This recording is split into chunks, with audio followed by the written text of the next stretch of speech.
해바라기 해 따라가듯 예수님이 어디 가시든지 그 어린 양의 발자취를 따라 끝까지 가기를 원하시는 예수바라기 여러분, 지나간 한 주일 동안 평안하셨습니까? 오늘은 예수님의 생애와 교훈을 배우는 마가복음 네 번째 시간, 비유라는 제목으로 함께 말씀을 나누겠습니다. 오늘은 마가복음 4장 1절부터 34절까지 기록된 말씀입니다. 4장 1절은 이렇게 시작됩니다. 예수께서 다시 바닷가에서 가르치시니 큰 무리가 모여들거늘 예수께서 바다에 떠있는 배에 올라앉으시고 온 무리는 바닷가 육지에 있더라. 예수께서 다시 바닷가로 가셨다. 그 앞에 장을 한번 볼까요? 3장 1절에 보시면은 예수께서 다시 회당에 들어가시니 예수님께서 그날 회당에서 가르치다가 또 다른 곳에 가셨다가 회당으로 다시 가셨습니다. 3장 7절 예수께서 제자들과 함께 바다로 물러가시니 지금 회당에서 가르치다가 바다로 가셨습니다.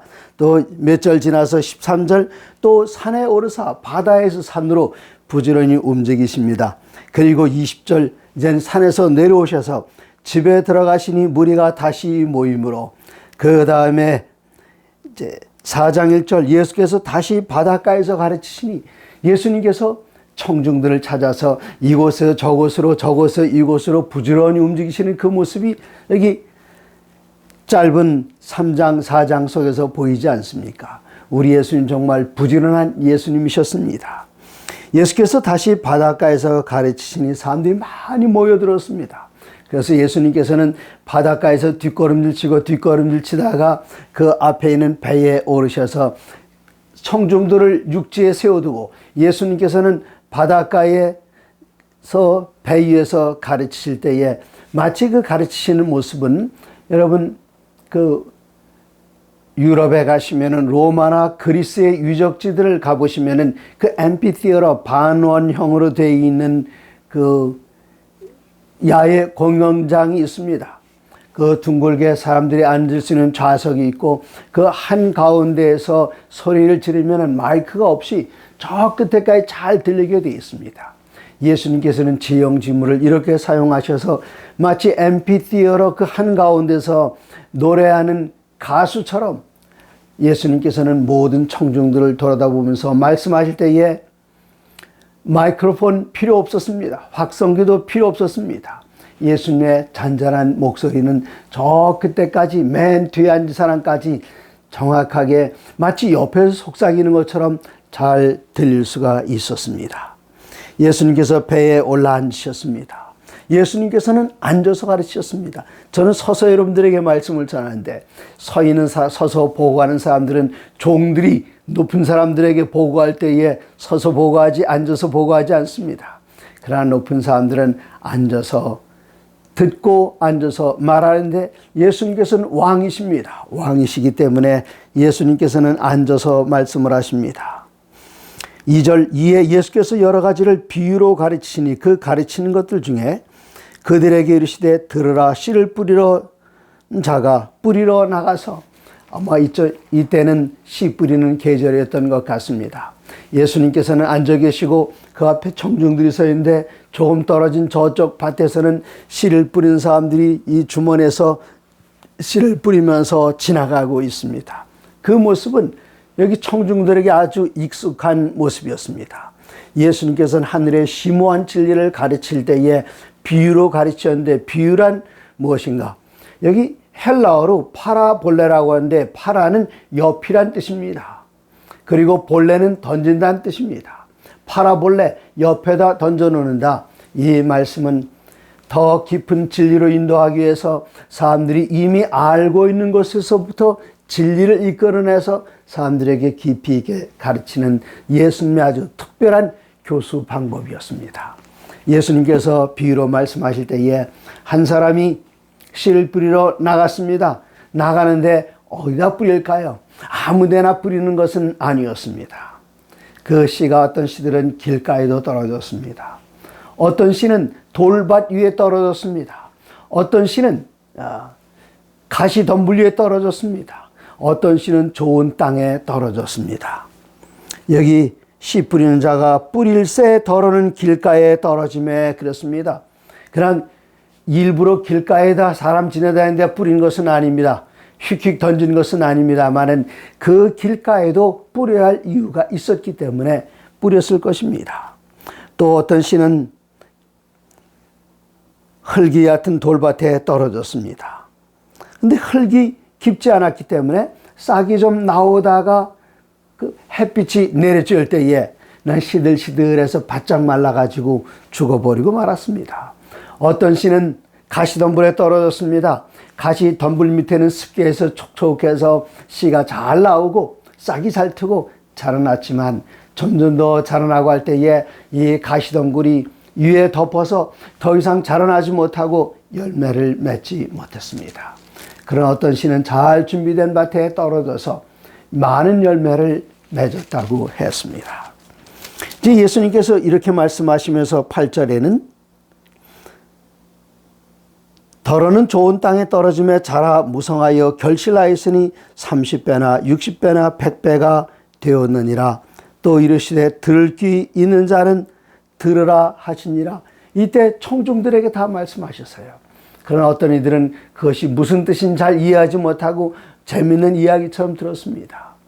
그러다 예수님께서 홀로 계실 때에 4장 10절 한 사람이 12제자와 더불어 그 비유들에 대하여 물으니, 이젠 예수님께서 사람들은 다 그날 공부를 하고 말씀을 다 듣고 돌아간 다음에 배에 남으셨을 때에 12제자리 있고 그 제자 외에 다른 사람들도 몇몇 있었던 것 같습니다. 그 중에 한 사람이 와서 예수님께 묻습니다. 오늘 그 말씀하신 것을 좀 다시 설명해 주실 수 있겠습니까? 이때 예수님께서 하신 말씀이 하나님 나라의 비밀을 너희에게는 주었으나 유인에게는 모든 것을 비유로 하나니 이는 그들로 보기는 보아도 알지 못하며 듣기는 들어도 깨닫지 못하게 하여 돌이켜 죄사함을 얻지 못하게 하려 함이라. 예수님의 목적이 저 사람들은 이거 못 듣고는 깨닫지 못해. 그런 목적을 가지고 말씀하셨다는 그런 뜻이 아니라 결과적으로 그렇게 되었다는 뜻입니다. 어떤 이들은 이 비유의 말씀이 너무나도 분명해서 그렇구나 무릎을 주며 듣는가 하면은 어떤 사람들은 무슨 소리인지 아는지 모르겠네 하고 휙 지나가게 됩니다. 그런 사람들은 그 들은 바 말씀이 유익이 되지 못해서 결과적으로 죄를 회개할 수도 없고 구원에 이를 수도 없다는 그런 말씀이시지, 누구는 이거 못 듣게 하려고 예수님의 비비 틀고 꽈서 말씀하셨다 그런 뜻이 아니라, 목적이 아니라 결과적으로 그렇게 되었다는 것을 여기 히브리인들의 유대인들의 문학적인 표현이 이랬던 것입니다. 예수님께서 말씀하십니다. 그 씨가 어떤 씨들은 길가에 떨어졌습니다. 그랬더니 사단이 이 씨앗은 하나님의 말씀인데 이 사단이 와서 그 말씀을 얼른 치워버려서 이 사람에게 유익이 되지 못하게 했습니다. 여러분이 교회에 다니시게 된 것, 처음에 어떻게 다니시게 됐을까요? 맨 처음에 이 말씀을 누군가가 교회에 대해서, 하나님의 나라에 대해서, 예수님에 대해서 이야기한 맨 생전 처음 들었을 때 믿어야겠다 그렇게 하셨습니까? 저는 그렇다고 생각하지 않습니다. 한 사람이 교회에 나오기 전에는 여러 가지 수많은 접촉들이 있었습니다. 지나가다가 교회 간판도 봤을 테고요. 어떤 사람들은 지나가다가 어디에 있는 성경에 문구도 봤을 테고요. 아무런 의미 없이 지나갔습니다. 그러나 그런 일들이 보고 또 보고 볼 때에 점점 더 깊이 있게 들어가는 것입니다. 어떤 씨앗들은 돌밭에 떨어졌습니다. 돌밭에 떨어졌을 때 돌 사이에 있는 그 아침 이슬 먹은 습기에 싹이 나옵니다마는 태양이 떠오를 때에 그냥 말라 비틀어지고 맙니다. 이제 어떤 사람이 복음을 듣고 또 다른 교회 복음을 들어서 그거 괜찮은데 들어볼 만한데 교회 다닐까 하고 다니다가 얼마 지나지 않아서 주위에서 비난이 옵니다. 뭐 그걸 꼭 그렇게 믿으려고 하느냐고, 다 소용없는 일이라고 그렇게 이야기할 때 그런가 하고 지나가기도 하고, 어떤 사람들은 좀 더 깊이 믿어보려고 하지만은 주위에서 핍박이 올 때도 있습니다. 그 핍박을 견디지 못하고 얼마 있다 그냥 떨어져 나갑니다. 이 이야기가 어쩌면 제 이야기였을지도 모르겠어요. 제가 어려서 교회 다닐 때에 초등학교 2, 3학년 때였을 것 같습니다. 교회 가는데 제가 어려서부터 좀 장난꾸러기에서 부지런히 뛰어다녔더니 장로님들에게 아마 군밤을 맞았는지 야단을 맞았는지는 모르겠습니다만은 이제 그 길로 교회를 떠나서 교회를 안 다니다가 다시 교회 가게 된 것은 17살 때에 교회를 가게 되었습니다. 그래서 이렇게 나도 모르는 사이에 예수님의 말씀에 접근했다가 떨어졌다가 접근했다가 멀어졌다가 그런 일들이 반복되는 과정 속에서 누군가 우리를 위하여 열심히 기도드리고 하나님 앞에 탄원할 때에 우리들의 마음밭은 점점 좋은 밭으로 변하게 됩니다. 이제는 핍박 때문에 교회를 떠나는지도 모르겠습니다. 그런데 또다시 말씀을 들을 기회가 있었습니다. 그 말씀을 들을 기회가 있었을 때에 정말 이 말씀이 좋아서 여기에 좀 남아 있어야겠다, 예수님 품 안에 있어야겠다 하고는 결심하고 다니다 보니까 이번에는 문제가 뭡니까? 생활의 염려가 다가옵니다. 예수님께서는 그 표현을 이렇게 하셨습니다. 마가복음 4장 19절입니다. 네. 세상의 염려와 재물의 유혹과 기타 욕심이 들어와 말씀을 막아 결실하지 못하게 되는 자요. 교회 다니다 보니까 안식일 지키는 것, 안식일 날 난 일해야 되는데, 장사해야 되는데, 가게 문 열어야 되는데, 처자식도 먹여 살려야 되는데, 그러다 보니까 목구멍이 포도청이라고 난 안 되겠습니다 하고는 또다시 물러납니다. 그러나 성령께서는 그를 놓지 않습니다. 누군가를 통해서 끊임없이 그를 위한 중보 기도가 이어지게 합니다. 이 세상에 처음부터 밭은 없었습니다. 하나님께서 천지를 창조할 때 이건 밭이다 그렇게 만드신 것 없습니다. 하나님께서 아담과 하와에 하여금 에덴 동산의 땅을 일구게 하시고 밭을 만들게 하시고, 이 세상에는 밭들이 다 그렇지 않습니까? 처음부터 밭은 아니었습니다. 저 내가에 자갈밭에다가 처음에는 메밀을 뿌렸을 것입니다. 나중에는 물길이 저쪽으로 가게 되고 자갈을 다 걷어내고 이것을 메밀밭이 아니라 더 좋은 밭으로 활용하기 위해서 농부는 돌들을 다 제거했습니다. 이듬해 보니까 거기에 잡초들도 많이 났습니다. 손이 부르트도록 다 뽑았습니다. 그리고 마침내 여기에 봄비가 내립니다. 이 비가 내릴 때에 이 밭은 촉촉해지고 부드러워져서 씨를 뿌리게 적당하게 되는데, 이런 표현에 대해서 이사야 선지자는 이사야 32장 15절에 이렇게 말씀하셨습니다. 여러분, 이사야 32장 15절 어디다 적어두시면 좋겠습니다. 마침내 위에서부터 영을 우리에게 부어주시니 광야가 아름다운 밭이 되며 아름다운 밭을 숲으로 여기게 되리라. 처음엔 돌짝밭이었습니다. 처음에는 광야였습니다. 처음에는 가시덤불로 뒤덮여져 있었습니다. 그런데 이때 32장 15절 누군가 날 위하여 중보의 기도를 간절하게 드릴 때에 이사야 32장 15절 마침내 위에서부터 우리 영을 우리에게 부어주시니, 위에서부터 은혜의 단비가 촉촉하게 내립니다. 성령께서 우리의 마음 가운데 촉촉하게 내립니다. 촉촉하게 되면은 거기 박혀있는 돌들을 빼내기도 쉬워지고, 이 땅이 촉촉하게 되면은 거기에 깊이 뿌리를 내리고 있는 가시덤불을 건져내기도 엉겅퀴도 뽑아내기가 쉬워집니다. 이렇게 땅이 부드러워지고 촉촉해지면은 그곳에 씨앗을 뿌립니다. 그리고 농사 짓는 사람은 이 씨앗이 잘 자라도록 여기에 퍼틸라이저, 그 거름을 줍니다. 비료를 줍니다. 비료를 주면 여기에 곡식이 잘 자라나서 30배, 60배, 100배의 결실을 맺히게 됩니다. 우리나라에 복음이 들어온 경로를 한번 생각해 보십시오. 1904년이었습니다. 이 조선을 떠난 여러 명의 노동자들이 하와이로 가는 길에 고베항에 내려서 신체 검사를 받게 되었습니다. 이 중에 두 사람이 재림기별을 구니아 히데 목사님부터 받았습니다.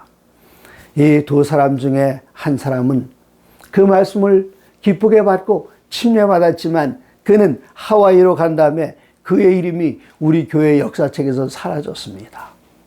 첫 번째 사람 말씀을 듣고 기뻐했어요. 그리고 침례받았습니다.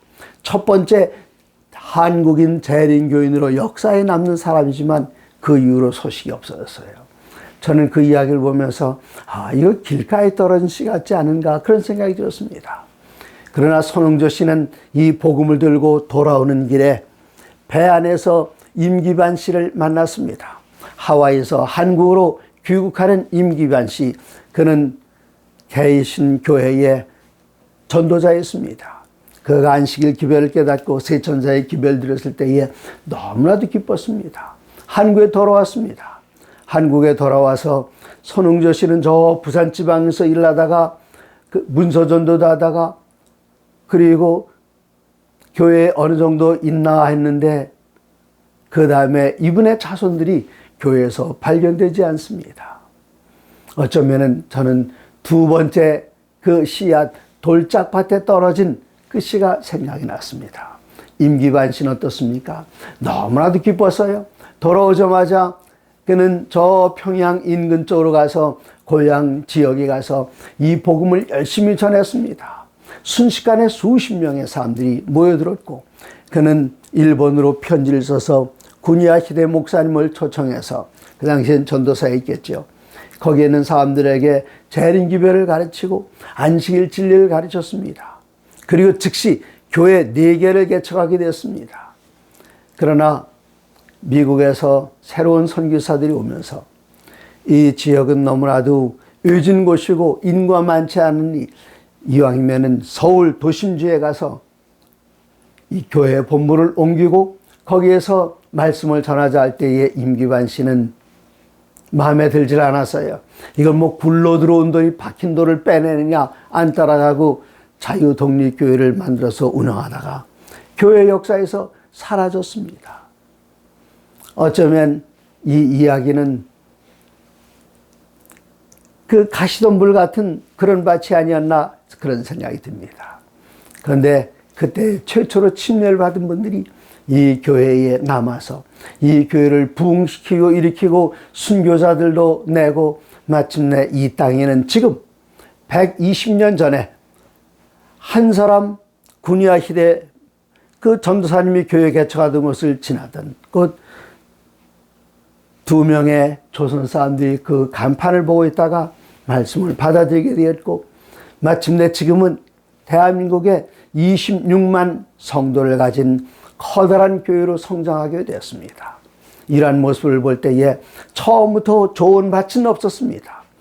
처음에는 길가였고 그 다음엔 돌짝이었고 그 다음에는 가시덤불 밭이었지만 성령께서 우리 위에 필경은 위에서부터 성령의 비가 내리셔서 이 광야가 변하여 밭이 되고 좋은 밭이 되어서 많은 영혼들을 하나님 앞으로 인도할 수 있게 되는 것입니다. 이 얼마나 놀라운 일입니까? 이제 이야기는 계속 진행됩니다. 다시 마가복음 4장으로 돌아가서 마가복음 4장 21절 또 그들에게 이르시되 사람이 등불을 가져오는 것은 말 아래에나 평상 아래에 두려 함이냐 등경 위에 두려 함이 아니냐. 여기에 그 평상은 침대를 말합니다. 등경은 불을 올려놓는 등잔을 이야기합니다. 등대를 이야기합니다. 그러면 누군가 불을 가지고 왔을 때에 불을 환하게 비치게 하려 하는 것이지 침대 밑에다 불을 넣어두는 사람도 없고 또 여기에 말 아래에 두지 않는다 그랬습니다. 말은 무엇입니까? 말은 우리가 타고 다니는 그런 말이 아니라 옛날 그 곡식을 재는 뒷박보다 더 커다란 것을 말이라고 그랬습니다. 둥글게 돼 있었죠. 이것을 거꾸로 엎어놓고 그 속에다 불을 집어넣으려고 불을 켰겠느냐? 등불을 가지고 왔겠느냐? 이건 말 속에다 집어넣고 감추려 하는 것도 아니고 평상 곧 침대 밑에 집어넣으려고 하는 것도 아니고 등경 위에 두어서 모든 사람들 다 비치게 하려 하는 것이 아니겠느냐. 이 말씀은 여전히 이 등불은 우리 주님의 말씀입니다.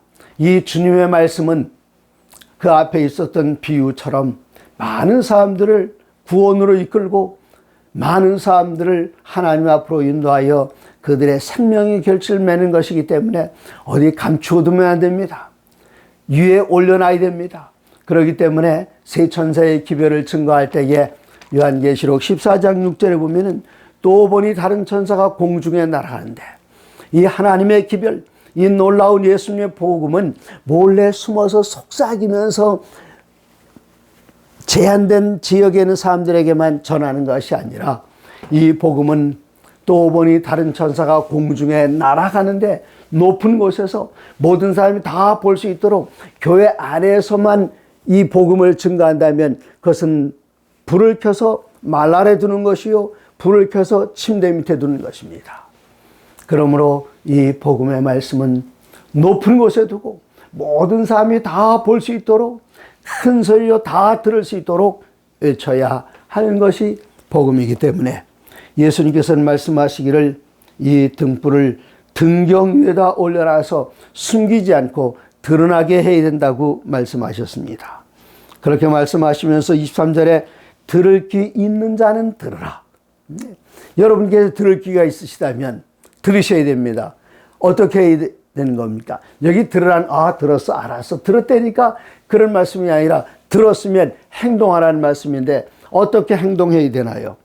그 행동은 나가서 이 복음의 빛을 높이 들고 높은 곳에 가서 세상 사람이 다 볼 수 있는 곳에 가서 시장으로 가서 공항으로 가서 또 역 앞으로 가서 모든 사람들이 들어올 수 있는 버스터미널로 가서 어디에서든지 사람들이 있는 곳에서마다 하나님의 빛을 드러낼 것을 말씀하고 계십니다. 24절입니다. 또 이르시되 너희가 무엇을 듣는가 스스로 삼가라. 너희의 헤아리는 그 헤아림으로 너희가 헤아림을 받을 것이니 더 받으리라. 있는 자는 받을 것이요 없는 자는 그 있는 것까지도 빼앗기리라. 너희의 헤아리는 헤아림으로 너희가 헤아림을 받을 것이요. 이것은 옛날 사람들이 양곡을 파는 그런 곡물 파는 곳에서 곡물을 팔 때에 이 돛박이나 말에다가 쌀을 데워줍니다. 데워준 다음에 데워주는 그 사람이 받을만 하면은 그것만 데워주는 게 아닙니다. 내가 감당한다. 내 헤아림으로 헤아림을 받을 것이요. 내가 이 말씀을 계속해서 받으면 말씀을 받기 위해서는 어떻게 되는가? 내 자신을 완전히 다 비워야 됩니다. 이 돛박을 다 비우고 말을 다 비워야만 새로운 곡식을 그 안에 담을 수 있는데 수용성이 있으면은 말을 흔듭니다. 말을 흔들면 곡식이 차곡차곡 쌓이면서 위에 빈 공간이 생겨서 더 줄 수가 있습니다. 그러나 이걸 감당하지 못할 때는 아마 어른들은 한 70 넘으신 분들은 기억나실 거예요. 70, 80 되신 분들이요.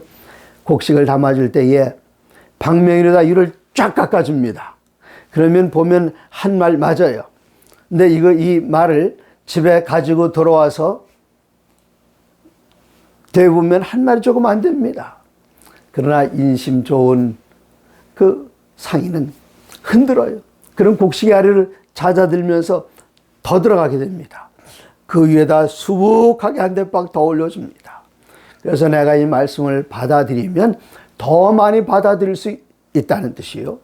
내가 이 말씀을 수용하지 못하면 있는 것도 이 그릇엔 이거 못 담아 하고는 다른 그릇에다가 담게 된다는 말씀입니다.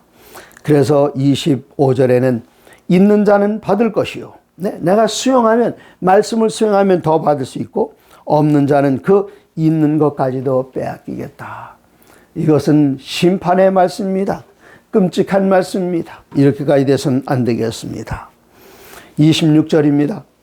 또 이르시되 하나님의 나라는 사람이 씨를 땅에 뿌리는 것과 같으니 그가 밤낮 자고 깨고 하는 중에 씨가 나서 자라되 어떻게 그리 되는지를 알지 못하느니라. 땅이 스스로 열매를 맺되 처음에는 싹이요 다음에는 이삭이요 그 다음에는 이삭의 충실한 곡식이라. 열매가 익으면 곧 낫을 내나니 이는 추수 때가 이르렀습니다. 어쩌면 이 비유는 앞에 나오는 씨 뿌리는 자의 비유, 그리고 4개의 밭에 대한 비유의 연속 선상에 있지 않나 그렇게 생각이 됩니다. 하나님의 나라는 사람이 씨를 뿌려 같으니 그가 씨를 뿌렸습니다. 씨를 뿌려두고 맨날 들여다보고 있는 것은 아니지요. 또 씨를 뿌려두고는 또 다른 데 씨 뿌러 가야 됩니다. 또 씨를 뿌려두고 다른 일도 해야 됩니다. 그 다음에 한참 있다가 돌아와서 보니까 밤낮 자고 깨고 하는 중에 이 씨가 자라나서 처음에는 싹이 났습니다. 그 다음에 이삭이 나왔는데 이삭이 아직 영글지 않았습니다. 그 다음에 보니까 여기 아주 튼튼하게 이삭이 잘 익어서 열매가 됐습니다. 그 다음엔 추수합니다. 우리도 그렇지 않았습니까? 처음에 누군가 와서 전도지를 전해 주었을 때고 말씀을 가르쳐 줬습니다. 그 사람이 항상 우리 옆에 있지는 않지만 떨어져 있다가 언젠가 야영회 같은 곳에 가서 만났을 때, 언젠가 어디 가서 커다란 대회 때에, 집회 때에 만났을 때, 제가 옛날에 그렇게 믿으라고 전도했던 사람이 안 나왔는데 지금 보니까 집사가 돼서 거기 나와 있습니다. 제가 군에 있을 때에 제 내반에 같이 있던 한 형제가 있었습니다. 그 형제가 지금 의정부교회 장로가 되어 계시는데, 이분이 교인이 아니었어요. 근데 오랜만에 만났을 때에 저 교회 다닙니다. 그 다음 만났을 때 집사가 되었습니다. 얼마 전에 소식을 들으니 장로가 되었습니다. 그 자라나는 모습을 보면서 하나님 앞에 영광 돌렸습니다. 제가 그 형제에게 직접 예수 믿으라고 되게 가르치거나 계속 성경 교수라거나 그런 것 아니었습니다만은 그에게 선한 그리스도인의 영향력을 통해서 주님 앞으로 그를 이끌게 됐을 때에 우리 하나님께서 그를 자라게 하시고 성장시키셔서 마침내 교회의 평신도 지도자로 봉사하게 되었습니다. 30절입니다. 또 이르시되 우리가 하나님의 나라를 어떻게 비교하며 또 무슨 비유로 나타낼까? 겨자씨 한 알과 같으니 땅에 섬길 때에는 땅 위의 모든 씨보다 작은 씨로되 심긴 후에는 자라서 모든 풀보다 커지며 큰 가지를 내나니 공중의 새들이 그 그늘에 깃들일 만큼 되느니라. 얼마나 아름다운 이야기입니까? 겨자씨, 천국은 겨자씨 한 알과 같다 그랬습니다. 겨자씨가 아주 쬐끄만, 저 새끼 손톱보다 훨씬 더 적어요. 아마 이 새끼 손톱 안에는 겨자씨 수백 개가 들어갈지도 모르겠습니다. 그 한 알이 땅에 떨어졌지만 이게 자라나서 새들이 깃들 정도로 크게 자라나는 것처럼 하나님의 거룩한 말씀의 씨앗이 이 대한민국 땅에 떨어졌을 때에 120년 전에 자그마한 씨알이 하나 떨어졌지만 점점 자라서 예전에 대한민국의 성도들이 26만 명이나 되고 합회가 5개가 있고 또 제주 대회가 있어서 한국연합회 안에 6개의 조직들이 생겨나고 또 이 한국을 옛날에는 계속 선교사들로부터 오기만 했지만 이제는 선교사들을 여러 나라로 보내서 여러 나라에서 전명 선교사로 섬기고 PCM 선교사, 대학생, 일반 사회 대학에 있는 학생들을 위해 전도하는 PCM 선교사도 있고 또 PMM 목회자들은 1년 동안 여기 나서 언어를 배우고 5년 동안 교회를 개척하면서 여러 나라에서 일하고요. 어떤 나라에는 대학의 총장이 되고 어떤 나라에는 한국인들이 나가서 연합회장을 하고 합회장을 하고 이러는 것들이 여러 있습니다. 옛날에 대총회 선교사는 미국 사람들만 다닌 줄 알았는데 지금 우리나라의 대총회 선교사들이 튀르키예도 가 있습니다. 브라질에도 가 있습니다. 또 여러 섬 지역에도 가 있고요. 아프리카에도 가 있고 유럽에도 가 있고 동남아시아 여러 나라에 가 있고 얼마나 아름다운 일입니까? 천국은 마치 그 겨자씨 한 알이 땅에 떨어졌을 때 작은 씨앗으로 떨어졌지만 자라났을 때에 크게 자라나 새들이 날아와서 깃들일 정도로 크게 자라나는 것. 이것이 바로 천국입니다. 예수님께서는 하늘나라를 우리들에게 가르치시기 위하여 이렇게 비유로 알려주셔서 우리들은 이 비유를 잘 깨닫고 하나님의 나라를 더 잘 이해할 수 있게 되고 주님의 사랑과 은혜를 더 깊이 이해하면서 다른 사람들에게 이 아름다운 복음을 전하게 됐습니다. 사랑하는 성도 여러분, 우리 주님께서 어디로 인도하시든지 끝까지 따라가는 예수 바라기로서 주님 앞에 충성을 다하며 주님 앞에 순종을 다해서 마침내 저 영원한 하늘에 함께 이르는 거룩한 예수 바라기 성도 되시기를 간절히 바랍니다.